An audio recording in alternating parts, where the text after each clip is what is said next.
Senado, Kamara, pumasa sa lifestyle check. Bagaman at limitado sa ehekutibo ang utos ni Pangulong Ferdinand Marcos Jr. na lifestyle check na sisimulan sa Department of Public Works and Highways o DPWH. Pumasa ang ilang senador at kongresista sa hamon.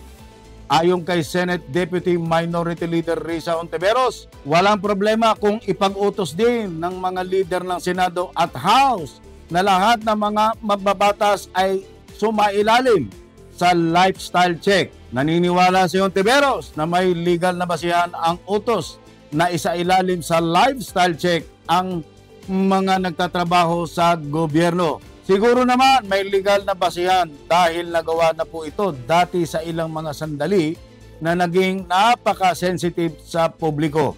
Yung parang sabi nung iba, unexplained wealth o di kaya conspicuous consumption sa lifestyle. And kaming lahat naman po na nagtatrabaho sa gobyerno ay nasa ilalim ng utos ng batas to live simple lifestyle, ani Hontiveros. Naniniwala naman si Senate Minority Leader Vicente Tito Soto III na pati ang mga asawa ng mga opisyal ng gobyerno ay isailalim sa lifestyle check.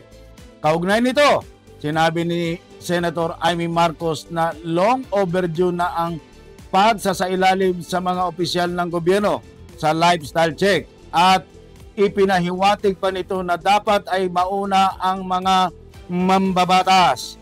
Long overdue na yan, lifestyle check na yan. Kasi kung titingnan mo, yung mga Facebook nila, ikaw ang masisindak sa ipinagmamalaki ng mga sasakyan, mga apartments sa ibang bansa, mga alahas na kakaiba. Kaya karapat dapat lamang. Wala namang sekreto, kitang-kita ang mga ebidensya, ani Marcos. Suportado rin ng mababatas sa Kamara ang kautusan ng Pangulo na isalang sa lifestyle check ang lahat ng opisyal ng gobyerno. Ayon kay House Public Accounts Committee Chair Terry Ridon, mahalaga na hindi lang isang ahensya ang tututukan kundi lahat ng sangay ng pamahalaan. I think wala naman ng problema na magkaroon din po ng lifestyle check sa mga miyembro po ng Kongreso kahit ang hudikatura. Kasi siyempre kailangan naman po talagang all-encompassing pahayag ni Ridon. Ayon kay Ridon, mahalaga ang lifestyle check.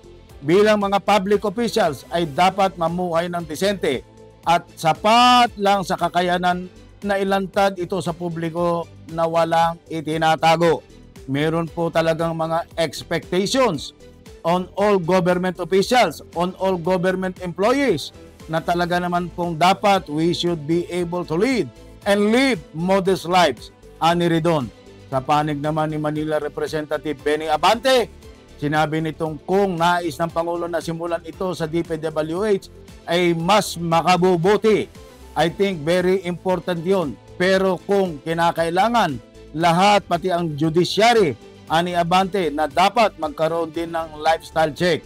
Isanad naman ni Sibak Representative Brother Eli Villanueva, crucial ang lifestyle check para mapanumbalik ang tiwala at pananagutan sa gobyerno.